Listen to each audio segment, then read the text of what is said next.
सोमवार आपको उसी मंदिर में करना है। मंदिर में ही बदलना कि यह कर लिया वहां कर लिया, मंदिर में।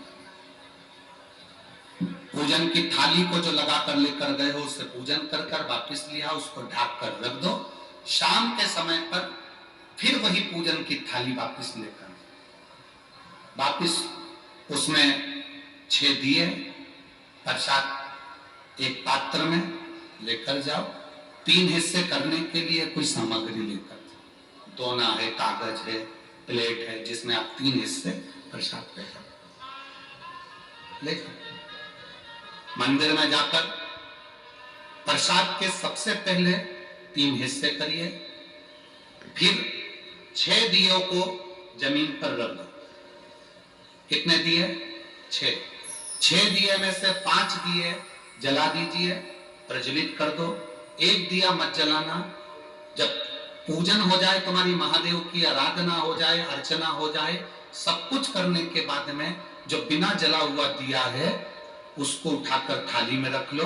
प्रसाद का एक हिस्सा उठाकर थाली में रख लो। बाबा से प्रार्थना करो, बाबा आज मेरा पहला व्रत है, आप इसको स्वीकार करना, मेरा ये कार्य है सफल करना।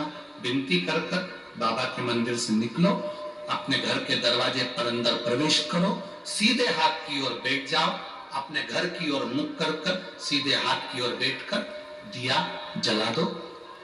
दिया जलाकर अंदर प्रवेश कर जाओ। एक समय भोजन करना है इस व्रत में। एक समय तुम फलाहार करो, फल खाओ, जो तुम्हें खाना है फलाहार में भुगता, पर एक समय भोजन कर, जब तुम शाम का पूजन कर कर आओ और प्रसाद का एक हिस्सा लेकर आओ, भोजन करने के पहले जो तुम मीठे का भोग बनाकर ले गई थी उस प्रसाद का हिस्सा पहले खाओ, उसके बाद में फिर भोजन करो। बीच में रजोधर्म आ जाए, रजस्वला हो जाए या कोई कहीं जाना आना पड़ जाए तो व्रत को छोड़ दो, अगला व्रत करो, पर गिनती के केवल 5 करो। बीच में कहीं चले गए 2 हफ्ते के लिए, 3 हफ्ते के लिए, 1 महीने के लिए चले जाओ, मना नहीं, वापिस आना फिर करना, पर व्रत की गिनती 5 ही होना चाहिए।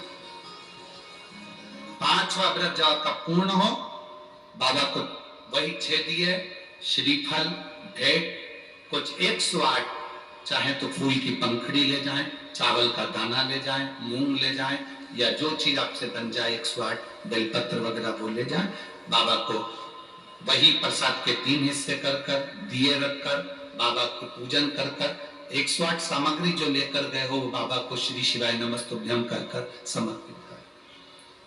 वापिस प्रसाद का एक हिस्सा, एक दिया बिना जला लेकर आए, नरियल भेंट बाबा को समर्पित कर कर कहे, बाबा आज मेरा 5वां व्रत पूर्ण हुआ, आप इसे स्वीकार करना। घर पर आकर दिया जलाओ, अंदर प्रवेश कर कर जो प्रसाद तुम लेकर गए हो, लेकर आए हो, उस प्रसाद में से किसी को हिस्सा नहीं देना है, वो प्रसाद का एक हिस्सा केवल तुम्हें ही खाना। प्रसाद खाकर भोजन करो, बाबा आपके मन के मनोरथ पूर्ण करे। इसको पशुपति व्रत कहते हैं। दिल से किया गया बाबा स्वीकार